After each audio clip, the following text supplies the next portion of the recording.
ఏదన్నా చెయ్యి, ఎవరి దగ్గరికి నీళ్ళు సంపాదించు, అది ఇది అనేవాడు.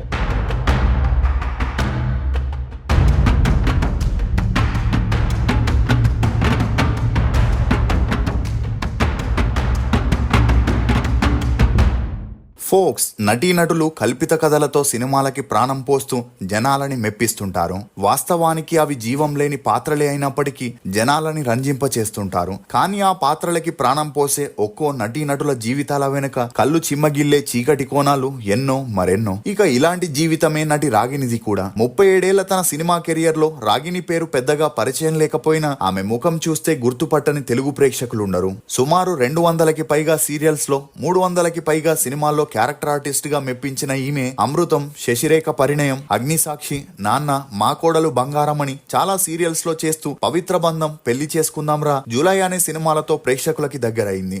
శ్రీ రాఘవేంద్ర జ్యోతిషాలయం శ్రీ రాఘవేంద్ర స్వామి ఉపాసకులు, ప్రముఖ జ్యోతిష్యులు, ప్రధాన తాంత్రికులు శ్రీ ఎంకే శాస్త్రి గారు మీ జీవిత సంపూర్ణ భవిష్యత్తు తెలుపగలరు. స్త్రీ పురుష వశీకరణం 100% గ్యారంటీ. భర్తను పరస్త్రీ వ్యామోహం నుండి విడిపించడానికి, భార్యను పరపురుష సహవాసం నుండి విడిపించడానికి, మీరు ఇష్టపడిన వారు మీ నుండి దూరమై ఉంటే స్త్రీ వశీకరణ, పురుష వశీకరణం, ప్రేమ సమస్య, అత్తాకోడళ్ల సమస్యలు, భార్యాభర్తల కలహాలు, లైంగిక సమస్య, సంతాన సమస్య, ఇంకా మీకు ఎటువంటి సమస్యలు ఉన్నా దైవశక్తి పూజలు చేసి పరిహారం చేయగలరు. ఇక ఈ క్రమంలోనే ఈమె కాస్టింగ్ కౌచ్ గురించి ఒక ఇంటర్వ్యూలో మాట్లాడుతూ ఇండస్ట్రీలో ఫీమేల్ ఆర్టిస్టులు, దర్శక నిర్మాతలు, హీరోలని, ఇతర ఆర్టిస్టులని ఎంతవరకు ఉంచాలో అంతవరకు ఉంచితే ఎలాంటి సమస్య రాదని, అలా కాకుండా ఏంటి సార్ బాగున్నారా అంటూ వారి దగ్గరికి వెళితే మన వాలకం చూసి రాత్రికి వస్తావా అంటారని, అలా మహిళా క్యారెక్టర్ ఆర్టిస్టులని ఇబ్బంది పెడతారనే మాట వాస్తవమే గాని మన బిహేవియర్ బట్టే వారి రియాక్షన్ ఉంటుందని, ఇక అలా తనని ఎవరు అలాంటి ఇబ్బందికి గురి చేయలేదని చాలా మంది డైరెక్టర్లు, ప్రొడ్యూసర్లు జూనియర్ ఆర్టిస్టులకి కాల్ చేసి వస్తావా అని అడుగుతుంటారని,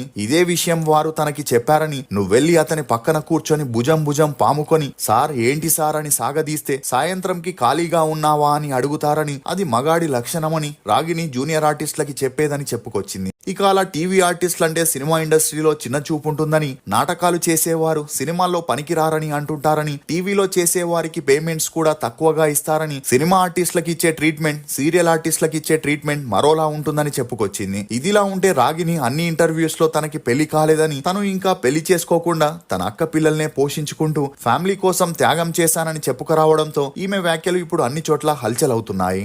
అసలు రాగిని తనకి పెళ్లి కాలేదని ఎందుకు చెబుతుంది? ఈమెను తన భర్త వ్యభిచారిగా మార్చాలని ఎందుకు అనుకున్నాడు? నటి సౌందర్య వల్లే రాగిని ప్రాణాల్ని కోల్పోయేదా? సినిమా ఇండస్ట్రీలో తను సక్సెస్ అవ్వకపోవడానికి గల కారణాలేంటి అనే నమ్మలేని నిజాన్ని ఈ వీడియోలో చెప్పడానికి నేను ప్రయత్నిస్తాను. మీరు మాత్రం ఈ వీడియోని పూర్తిగా చూడండి. చిత్తూరు రాగిని అలియాస్ రాగిని. ఈమె 1968 జనవరి 1న ఆంధ్రప్రదేశ్ లోని కాకినాడలో ఒక నిరుపేద రైతు కుటుంబంలో జన్మించింది. తండ్రి చిత్తూరు కృష్ణారావు, తల్లి సావిత్రమ్మ. ఈమెకి 3 అన్నలు, 8 మంది అక్కలు, ఒక తమ్ముడు కూడా ఉన్నారు. అలా వీరి ఫ్యామిలీ పెద్దదవ్వడం, 3 పూటలా తినడానికి తిండి లేని పరిస్థితి ఉండడంతో ఈ కష్టాల్ని తట్టుకోలేని రాగిని అక్కలు, అన్నలు నాటకాలు, సినిమాలు అంటూ పని వెతుక్కుంటూ చెన్నైకి వెళ్లిపోయారు. అలా ఈమె పెద్దక్క కృష్ణవేణి 1970లో సినీ ఇండస్ట్రీకి వెళ్లి చిన్న చితిక పాత్రలు చేస్తున్న సమయంలో రాజచంద్రన్ అనే డైరెక్టర్ తో తనకి మంచి సన్నిహిత్యం పెరిగి, అతనికి అప్పటికే పెళ్లై 3 పిల్లలున్నా అదంతా పట్టించుకోకుండా తనని పెళ్లి చేసుకోగా, వీరికి పిల్లలు పుట్టాక అతన్ని కొంతమంది వ్యక్తులు హతమార్చారు. ఇదిలా ఉంటే ఆమె పెద్దక్క విజయలక్ష్మి కూడా సినిమా ఇండస్ట్రీకి చెందిన రామారావు అనే వ్యక్తిని పెళ్లి చేసుకోగా ఆమెకు 3 కూతుర్లు జన్మించడం, అందులో చిన్నమ్మాయే నటి రజిత.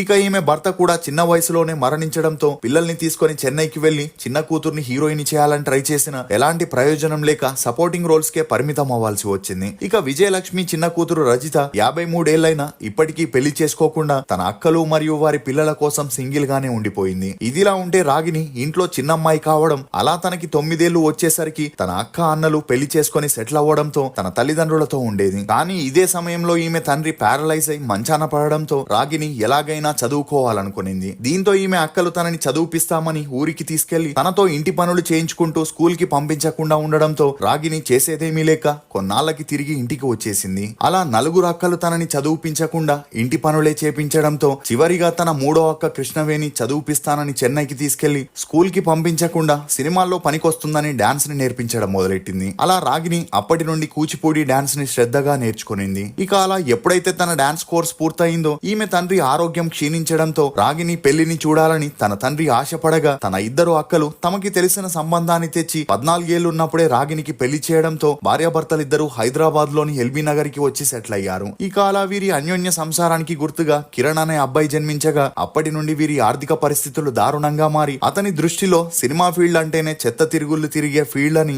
అందులోని ఆడవారు ఛాన్స్ల కోసం తప్పుదారి పట్టేవారని అనుకోవడంతో పాటు రాగిని అక్కలు కూడా ఇండస్ట్రీలో ఉండడంతో వారిలాగే నువ్వు యాక్ట్ చేసి డబ్బు సంపాదించమని రాగినికి టార్చర్ పెట్టడం మొదలెట్టాడు. కానీ రాగిని అతని మాటల్ని పట్టించుకోకపోవడంతో తనకి తెలిసిన వారి ద్వారా రాగినితో మోడలింగ్, ఫోటోషూట్ తో పాటు చిన్నా చితిక పాత్రలు చేపిస్తూ ఆ డబ్బులతో రోజు మద్యం తాగి తనని కొడుతూ తిడుతూ ఉండేవాడు. ఇక అలా ఒకవేళ తనకి షూటింగ్ లేకపోతే డబ్బుల కోసం ఏదో ఒకటి చేయమని, ఎవరి దగ్గరికైనా వెళ్లి డబ్బు సంపాదించమని టార్చర్ పెట్టడంతో కొన్నాళ్ళు తన కొడుకు కోసం అన్ని భరించిన రోజు రోజుకి తన భర్త డబ్బు కోసం అడ్డమైన పనులు చేపించడంతో విసుగు చెందిన రాగిని ఒక స్టేజ్ లో భర్తని వదిలేయాలని డిసైడ్ అయింది. దీంతో ఒక రోజు ఆమె షూటింగ్ కి వెళ్ళొచ్చేసరికి తన భర్త ఇంట్లో సామాన్లన్నీ సర్దుకొని కేవలం రాగిని బట్టల్ని కొడుకుని వదిలేసి వెళ్లిపోయాడు. ఇక అలా ఎప్పుడైతే రాగిని ఇంటికి వచ్చిందో భర్త చేసిన నిర్వాహకాన్ని చూసి షాక్ కి గురై చేసేదేమీ లేక తన తల్లిదండ్రుల్ని ఊరు నుండి తీసుకొచ్చి హైదరాబాద్ లోని ఒక ఇల్లుని రెంట్ కి తీసుకొని కొడుకుని వారికి అప్పగించింది. ఇక ఈమెకి మొదట్లో సినిమాల్లో ఛాన్సులు రాకపోవడంతో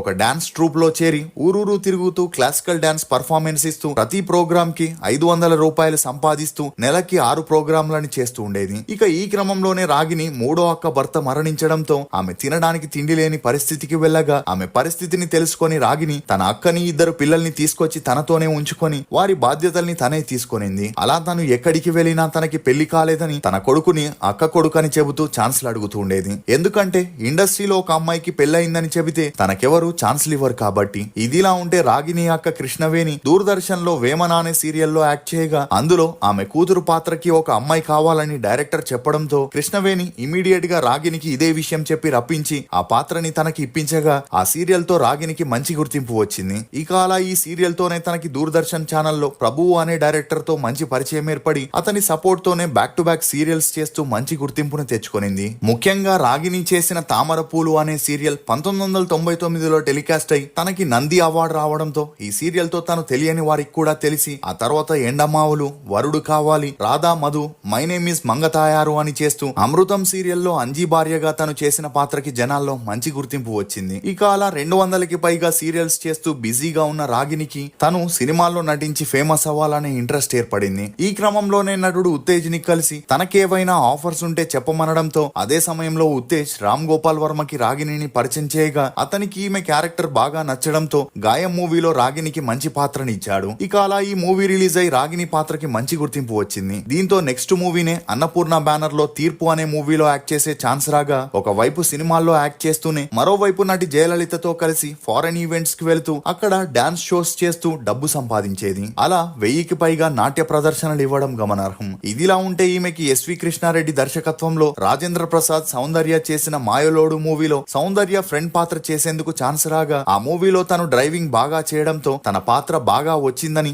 అందరూ మెచ్చుకోవడం జరిగింది. ఇక అలా ఒక షాట్ లో రాజేంద్ర ప్రసాద్, గుండు హనుమంతరావు రాగిని, సౌందర్య ఉన్న కార్ కి అడ్డుగా వచ్చి నిలబడే సీన్ ఉండడంతో డైరెక్టర్ మరియు టీం ఆ షాట్ కి రెడీ చేస్తుంటే రాగిని మరియు ఆమె కొడుకు కారు వెనక భాగంలో కూర్చొని కాఫీ తాగుతున్నారు. ఇక అలా సౌందర్యకి డ్రైవింగ్ రాకపోయినా నేర్చుకోవాలని డ్రైవర్ ని పక్కన కూర్చోబెట్టుకుని కార్ ని స్టార్ట్ చేసి ఎక్సలేటర్ గట్టిగా తొక్కేసింది. దీంతో కారు స్పీడ్ గా ముందుకు వెళ్ళగా లోపల ఉన్న రాగిని, ఆమె కొడుకు ఏం చేయాలో తెలియక భయపడుతుంటే పక్కనే ఉన్న డ్రైవర్ కి ఏం చేయాలో తోచక బ్రేక్ పైన కాలు వేయమని సౌందర్యకి ఎంత చెప్పినా సౌందర్య మాత్రం భయంతో బ్రేక్ అనుకొని ఎక్సలేటర్ ని మరింత తొక్కడంతో కార్ ని కంట్రోల్ చేయలేకపోయింది. దీంతో రాగిని ఇమీడియట్ గా తన కొడుకుని కారు విండోస్ లో నుండి బయటికి విసరడంతో అతను ప్రాణాలతో బయటపడ్డాడు. ఇక అలా కారు అదుపు కాక కొండల వైపు వెళ్ళగా అందులో ఉన్న 3 మరణిస్తారని అందరూ అనుకున్నారు. కానీ డ్రైవర్ ఇమీడియట్ గా సౌందర్యని పక్కకి లాగి తను డ్రైవింగ్ సీట్ లో కూర్చొని ఇమీడియట్ గా బ్రేక్ వేయడంతో కారు కొండ చివరలో ఆగిందని, అలా ఒక క్షణం ఆలస్యమైన అందరి ప్రాణాలు గాలిలో కలిసిపోయేవని, ఈ ఇన్సిడెంట్ తర్వాత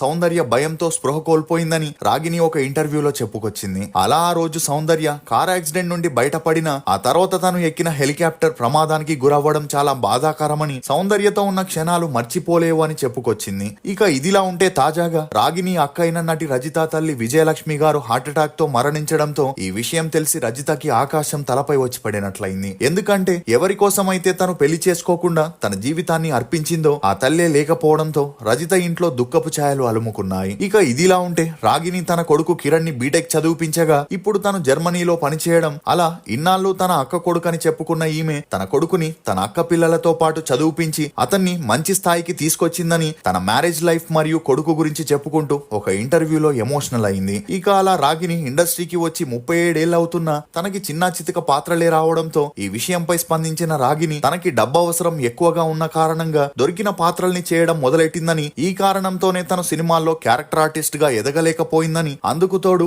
అదే సమయంలో కోవై సరళ కూడా ఇండస్ట్రీలోకి రావడంతో తనకి వస్తాయనుకున్న పాత్రలు ఆమెకి వెళ్లిపోగా ఆమె స్టార్ కమీడియన్ గా ఎదిగిందని రాగిని చెప్పడంతో ఈ న్యూస్ అన్ని చోట్ల హల్చల్ అవుతుంది. మీకు రాగిని నటించిన సినిమాల్లో ఫేవరెట్ ఏదనేది కమెంట్ సెక్షన్ లో తప్పకుండా తెలియజేయండి. ఫోక్స్, నవ్వుతున్నప్పుడు నీళ్లు తాగడం ఎంత కష్టమో మనసుకి బాధ కలిగినప్పుడు కూడా కన్నీళ్ల నాపడం అంతే కష్టం. ఇది ఫోక్స్ నటి రాగిని గురించి కొన్ని నమ్మలేని నిజాలు. ఈ వీడియో మీద మీ అభిప్రాయాన్ని కమెంట్ సెక్షన్ లో తప్పకుండా తెలియజేయండి. మేము చేసిన ఈ వీడియో మీకు నచ్చినట్లయితే ఒక లైక్ ద్వారా మీ సపోర్ట్ ని మాకు తెలియజేయండి. For more interesting videos please subscribe to CR voice.